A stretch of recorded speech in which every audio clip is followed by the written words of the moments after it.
Hola, ¿qué tal? Mi nombre es Jorge Enrique Rosales Osorio y les vengo a dar una introducción sobre el libro El mundo de Sofía a través del autor Jostein Harder. El mundo de Sofía, este libro literario filosófico, más bien nos enseña muchas formas de pensar y altera más nuestros pensamientos críticos. ¿Por qué? Porque este libro nos enseña lo que es la manera de pensar filosóficamente. Nos da enseñanzas y nos da maneras, estrategias de maneras de responder algunas preguntas que nos va poniendo en la vida. Porque en verdad es muy interesante y es más compleja de lo que podría haber imaginado desde un principio. El autor de la novela es Jostein Harder y como objetivo tendría el motivar el sentido y la importancia de la filosofía en la vida de un hombre. Se presentan diferentes escenarios y en las cuales descubres distintas creencias y diferentes formas de pensamiento a través de lo que es el libro. Esa es una pequeña introducción de lo que puede tratar el libro El mundo de Sofía. Hola, soy Stan Ruiz Mayorga y me tocó desde el capítulo La Edad Media hasta Descartes. Ok, Edad Media. Sofía llevaba varios días sin saber nada de Alberto. Un día, en la cena, recibió una llamada y era Alberto. Alberto le dijo que tenía que verla para explicarle el momento de la Edad Media y preparar un plan contra el mayor. Bueno, el Imperio Romano se dividió en occidental y oriental, cada uno con una fuerte influencia del cristianismo. El Imperio Occidental con influencia cristiana e idioma latina y el Imperio Oriental en lengua griega, cada uno de estos con influencia de Platón. En el norte de África, bajo el Islam, con la influencia también de Aristóteles. Uno de los filósofos a tener en cuenta es San Agustín, uno de los padres de la Iglesia, y que tiene una fuerte influencia del neoplatonismo y el estoicismo, aunque su visión era que Dios creó al mundo. Hacia la mitad de este periodo, los árabes sobresalieron en muchas de las asignaturas, como las matemáticas, la astronomía y la medicina, lo que hizo que muchas ciudades del norte de Italia invitaran a los árabes para adquirir sus conocimientos. Bajo estas circunstancias vivió Tomás de Aquino, con la influencia de Aristóteles, que él insistía en que Dios era el principio de todo y que la Biblia era la revelación y confirmación de ese Dios. Bueno, esto puso fin a la Edad Media. El Renacimiento. Bueno, el siguiente encuentro de Sofía fue en una plaza llamada Plaza Nueva. El tema se inició explicando la gran influencia de los árabes de España y el imperio bizancio en el este, lo que posteriormente con el tiempo desembocaría en el renacimiento de la filosofía y una cultura orientada al hombre. En este periodo hubo una enorme ruptura con la fe y la teología, y a cambio orbitó en torno del hombre, del humanístico, de la filosofía y de la ciencia. De la mano de la ciencia se produjeron una serie de eventos que cambiaron la humanidad. En la filosofía se retornó a los filósofos de la antigüedad, creando una teología unificada más próxima a ver a un Dios en la naturaleza. La gran revelación del Renacimiento fue que la Tierra no era el centro del universo, ante lo cual la Iglesia protestó porque se rompió una de sus bases. Aparte de ello, también sufrió la reforma protestante impulsada por Lutero, quien se negó a pagar las indulgencias y rompió con la Iglesia romana. Así concluye el Renacimiento. El Barroco. La madre de Sofía entró en dudas acerca de todo lo que venía sucediendo.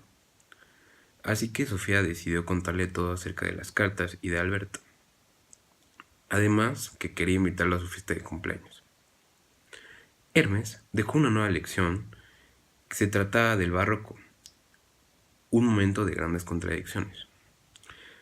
En el barroco se debatía entre el idealismo y el materialismo, al igual que en los tiempos antiguos. Se argumentaba acerca que si la vida sería un sueño, porque no se sabía si se vivía o se soñaba, o qué se vivía. Por otra parte, se debatía acerca de la materia y el espíritu. La primera puede ser medida, pesada, dividida, y el espíritu correspondía a los pensamientos y simplemente se argumentaba. Descartes. Bueno, Descartes defendió el racionalismo. Dedujo que el cuerpo trabaja mecánicamente. Descartes su pensamiento se hallaba con una similitud con el de Platón, en la separación del espíritu y la materia. Descartes quería hacer una conclusión filosófica y como punto de partida dijo que se tenía que dudar de todo, ya que incluso un sueño parece real. Descartes se hizo célebre por su pensamiento de pienso y luego existo, lo que indica que se tiene que actuar con la razón y no con los sentimientos. Bueno, hasta ahí mi parte. Y con una pequeña conclusión de estos 4 capítulos que acabo de leer, pues de que cada época tuvo como sucesos importantes y todos tuvieron importancia, por decirlo así. Con este último, pues Descartes, me queda como muy claro lo que quiso decir de que pienso y luego existo. Para mí eso tiene mucha importancia, que a veces se tiene que actuar con la razón, o sea, por la razón y no por lo que sientes o por lo que, no sé, por lo que sientes, más que nada. Y pues hasta aquí el reporte. El capítulo Spinoza del libro Mundo de Sofía. Spinoza pertenecía a la comunidad judía de Ámsterdam, pero pronto fue excomulgado y expulsado de la sinagoga de heterodoxo. Incluso fue víctima de un intento de asesinato. La causa eran sus críticas hacia la religión oficial. Pensaba que el único que mantenía vivo tanto al cristianismo como al judaísmo, tanto como el cristianismo como el judaísmo, eran los dogmas anticuados y los ritos externos. Fue el primero en emplear lo que llamamos una visión criohistórica de la Biblia. Él fue uno de los causantes de las críticas y de la religión oficial. Como resumen, en este capítulo mostramos que Spinoza era de comunidad judía, pero fue excomulgado. Fue una de las partes claves de lo que podría ser la religión oficial, pero un poco creyente. Después de esto les daré un pequeño resumen de lo que trata el capítulo Locke. Miren, cuando llegó Sofía en este capítulo, cuando llegó a su casa, su mamá le regañó y le dijo que había buscado a Alberto Knox. En información que no había nadie con esa información, o sea, en información buscó y no había obtenido información de esa persona en ningún lado y que nadie sabía ese nombre y no necesitaban reconocerlo. Y en ese video, en esa información, Sofía logró obtener un video en la cual se lo mostró a su mamá, que era del video de la Acrópolis de Atenas donde salió Alberto. Y lo relacionaron con el mayor que vivió hace muchos años en la cabaña y aún que tenía más de 15 años que no sabía nada de ese mayor. Pasaron 2 semanas sin que Sofía supiera nada de Alberto, lo que fue a buscar y no lo encontró en su casa hasta el 14 de junio.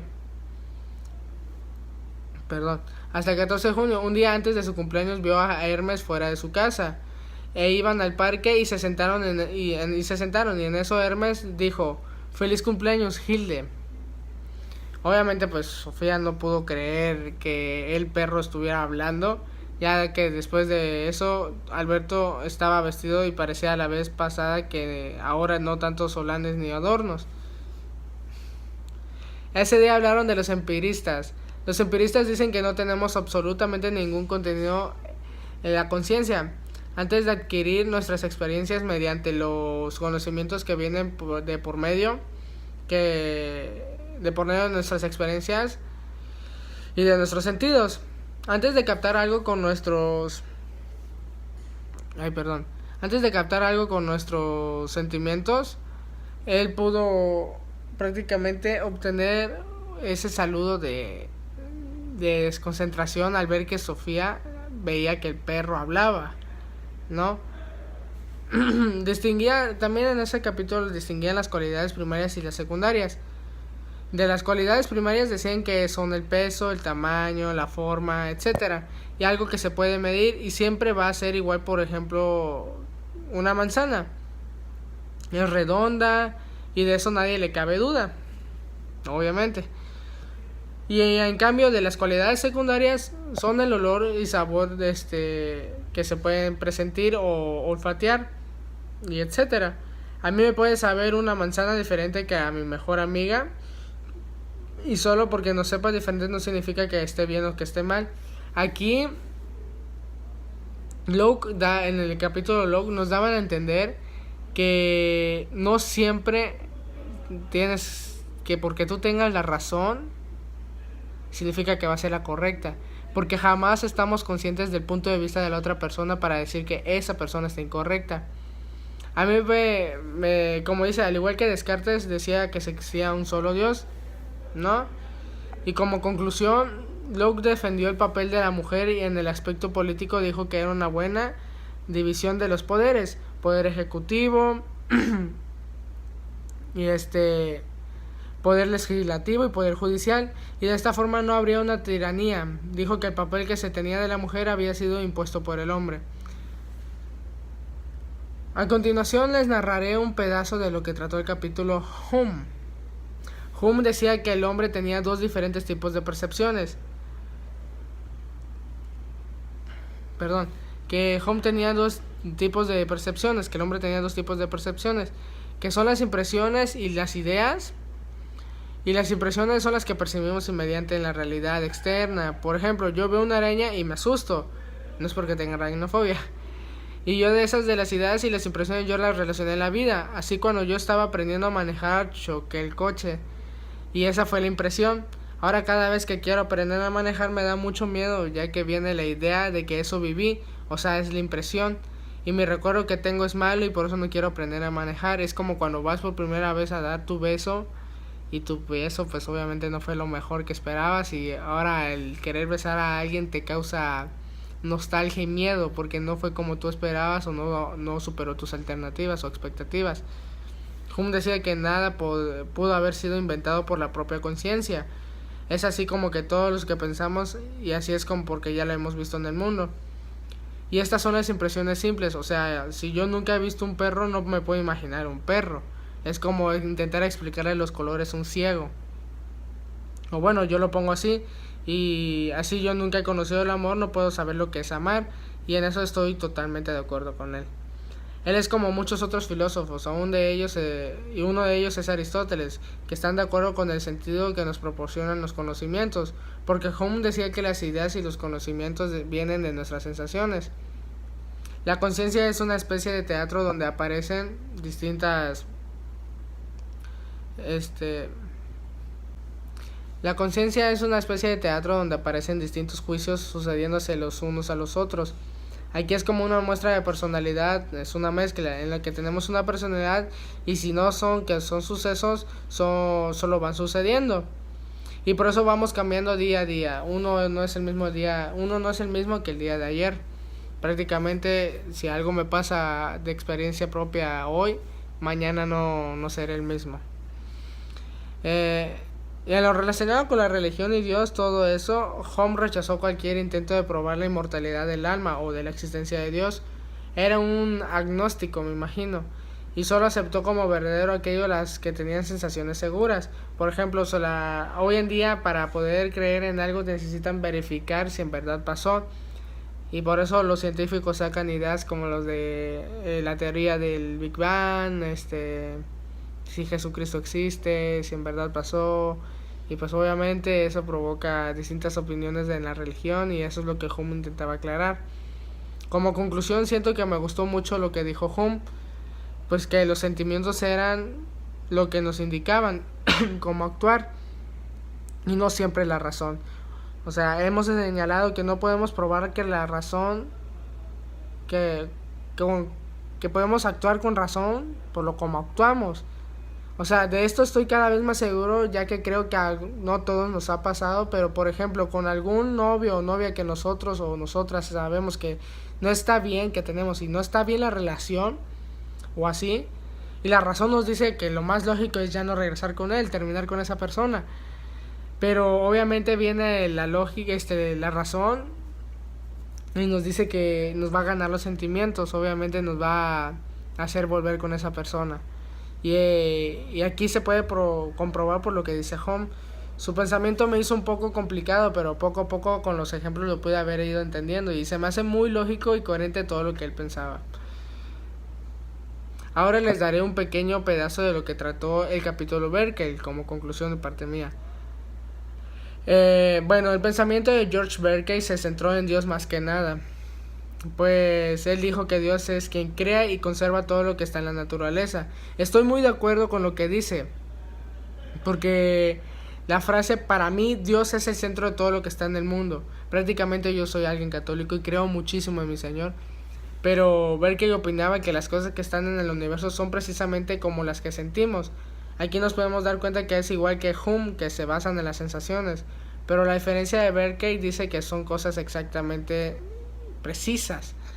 Dijo que lo único que existe es lo que nosotros percibimos, y es verdad. Por ejemplo, cuando una persona te viene a contar alguna experiencia paranormal, tú dirás, no te creo, porque no te ha pasado, no lo has presentido, no lo has presenciado. Entonces no puedes decir, oye, creo en tu comentario que me estás diciendo de que crees en los fantasmas o tienes algún fantasma en el hogar. Y la verdad, eso suele pasar. Si yo no he tenido la percepción o la experiencia de algún caso así, no puedo llegar a hablar o a opinar de la misma forma que esa persona. Él decía que todas nuestras ideas tenían una causa fuera de nuestra propia conciencia, pero esta causa no era de naturaleza material, sino espiritual. Y este espíritu es Dios. O sea, todo lo que pienso llegó a sentirse gracias a Dios. Igual estoy de acuerdo con esto, ya que yo creo totalmente en Dios y es por eso que me puedo identificar con Berkeley. Y a lo mejor hay personas que dicen que ni al caso, que Berkeley, pero yo sí, porque soy una persona que cree mucho en Dios. También todo lo que vemos y sentimos es una consecuencia de la fuerza de Dios. O sea, Dios es la única causa de todo lo que hay. Prácticamente Berkeley dice que sin Dios no podríamos existir. Y ni nada, y de todo lo de este mundo. Y bueno, así es como muchas personas piensan, entonces es lo mismo. Berkeley sin duda sé que en el tiempo y en el espacio tengan una existencia absoluta o independiente. Al igual que el pensamiento de Home, me gustó mucho también el pensamiento de Berkeley. Los dos tienen aportaciones muy ciertas. Pues yo sí creo que, como dice Home, no existe la razón y la conciencia. Pero la verdad se me hicieron un poco complicadas, pero con Berkeley al final todo cuenta a su manera filosófica y reside en todo lo que se encuentra en Dios, que es lo mismo que pienso yo. Esto fue un pequeño resumen de estos primeros 4 capítulos, ya casi finales, y espero les haya gustado. A continuación les dejo con mi compañera. Hola, me llamo Adriana Scarpulli y bueno, vamos a continuar con el análisis del libro El mundo de Sofía. El primer capítulo que vamos a ver es Berkeley e inicia con esta frase: un viejo espejo mágico que la bisabuela había comprado a una gitana. Este día es el cumpleaños de Hilde, ella cumple 15 años el día 15, entonces es como un día muy extraordinario para ella y pues igual es un día muy especial. En este capítulo su padre le regala a Hilde un libro que se llama El mundo de Sofía, entonces ella lo empieza a leer y comienza con el capítulo El jardín de Edén y pues se va desarrollando sucesivamente. Hilde empieza a relacionar su vida con Sofía, ella se empieza a sentir muy identificada y bueno, en esta sección del capítulo pues Hilde comienza a aprender demasiado sobre la filosofía y sobre la cultura. Y pues esa es mi conclusión de que en este capítulo quiere representar el inicio del libro El mundo de Sofía. Este capítulo que vamos a iniciar es el capítulo de la ilustración y comenzó con esta frase: desde cómo se hace una aguja hasta cómo se funde un cañón. En este capítulo Sofía va al colegio a recoger unas notas que le habían dejado y bueno, cuando va se encuentra a varias personas que la felicitan por su cumpleaños y encuentra 2 notas, una era para ella y otra para Hilde. Y en la de Hilde venían 7 frases que Alberto había explicado. La primera era la rebelión contra las autoridades, la segunda era que después de la revolución nació el racionalismo. Bueno, la tercera es que nació la idea de que era necesario demostrar lo que pensaban y nacieron los primeros libros ilustrados. La cuarta era optimismo cultural, la quinta era la vuelta a la naturaleza, que era la forma que muchos filósofos tenían para ver la razón. La sexta era, con la misma idea de la naturaleza, trataron de recuperar el cristianismo, y la séptima era que algunas personas trataron de demostrar y mantener el derecho de las mujeres y como que el valor. Entonces, en conclusión, es como que representa un poco de lo que pasó en la época de la Ilustración, pero a la mano, la época de la Ilustración está relacionada con los filósofos, entonces es lo que quiere reflejar en este capítulo. El siguiente capítulo que vamos a analizar se llama Kant y la frase con la que comienza es esta: el cielo estrellado encima de mí y la ley moral dentro de mí. En este capítulo, Sofía y Alberto hablan de Immanuel Kant, que este fue el que se considera el primer filósofo, ya que tenía como su propia filosofía, esto quiere decir sus propios pensamientos, y él se basaba en la razón y en la realidad, porque él tomaba como todas las sensaciones, tomaba lo que se percibía, lo que se veía, lo que se pensaba y lo analizaba, y bueno, pues esto es lo que hace un filósofo. Y tenía, como ya habíamos dicho, tenía la razón por delante, y en algunas cosas de alguna manera ayudaba a entender lo que pasaba con el mundo. En conclusión de lo que Immanuel Kant empleaba como parte de la razón, yo creo que sería que él usaba una frase que decía que hay que tratar a los demás como quieres que te traten. Y pues yo creo que está correcta la frase, porque pues utilizas como la razón para resolver varios problemas. Hola, mi nombre es Violeta y soy del grupo 61L. El día de hoy vengo a explicarles algunos capítulos del libro El mundo de Sofía. En el capítulo llamado Hegel, el personaje Alberto comenzó hablando sobre Hegel, refiriéndose a él como el hijo del romanticismo. Los llamados románticos hablaban sobre el espíritu universal. Hegel también lo hacía, solo que él se refería a la razón humana. Él dijo que existía una verdad subjetiva, una verdad inalcanzable y que no existía una verdad eterna, dando a explicar que todo es distinto después de que sucede algo, como en la historia, que sucede algo y tiempo después cambia, y es por eso que no hay un momento más real que otro. La verdad subjetiva se refiere a que toda verdad se desarrolla como tal dentro de una persona y que será diferente para cada una dependiendo su experiencia y su historia. La verdad inalcanzable es que simplemente se refiere a una verdad que no existe, y una verdad eterna es cuando piensas que va a durar eternamente, como su nombre lo dice. Una cosa que me pareció muy interesante es que no puedes llegar a comparar los hechos que sucedieron en épocas anteriores con las actuales, ya que serían situaciones completamente diferentes. Hace algunos años, las personas hacían cosas que probablemente en la actualidad para nosotros no sería lo correcto. Es por eso que nosotros no podemos llegar a comparar las diferentes épocas que han pasado con la actualidad. Hegel pensaba que la filosofía era como un espejo del espíritu universal, porque decía que en algunas ocasiones sucederían cosas que nosotros no nos esperaríamos. Kierkegaard pensaba en la importancia del individuo. Decía que cada persona nace de su época y vive en ella, y eso no lo hacía diferente a otras épocas. Él habló de 3 fases. La fase estética, que es donde se vive buscando simplemente el placer. La fase ética es la fase en donde uno se vuelve muy cumplidor en todo. Y la fase religiosa. Él decía que todos los seres humanos llegamos a pasar por estas 3 fases. Otro personaje que opinó era Marx. Él afirmó que la clase dominante es la que decide qué es lo bueno y lo malo, respectivamente, a su época.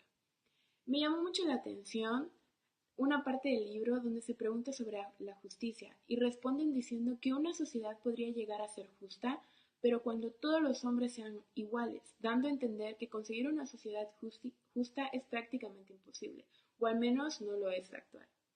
Por último, tenemos a Darwin, que fue el que creó el libro llamado La teoría de la evolución, en la que explicaba que todos los seres van evolucionando y mejorando, ya que siempre van muriendo primero los que no son tan buenos, diciendo que la vida avanza y solo los mejores son los que van sobreviviendo. A todo este proceso él le llamó selección natural. Al final, ya que terminé de leer el libro, puedo decir libremente que es un libro que te aporta mucho. Me gustó el hecho de que menciona los misterios que hay en la vida cotidiana y que no se pueden resolver aún, y que también al mismo tiempo incluye las investigaciones de algunos filósofos. A través de los tiempos, la ciencia ha ido evolucionando constantemente y nosotros lo hemos podido observar. Este libro hace que, junto a la filosofía, nos proporcione un panorama más amplio de lo que nos interesa saber y al mismo tiempo hacernos pensar más profundo sobre algo. Espero que este libro les haya interesado tanto como a mí. Capítulo 81. Freud. Este capítulo comienza hablándonos acerca de Hilde y de su mañana.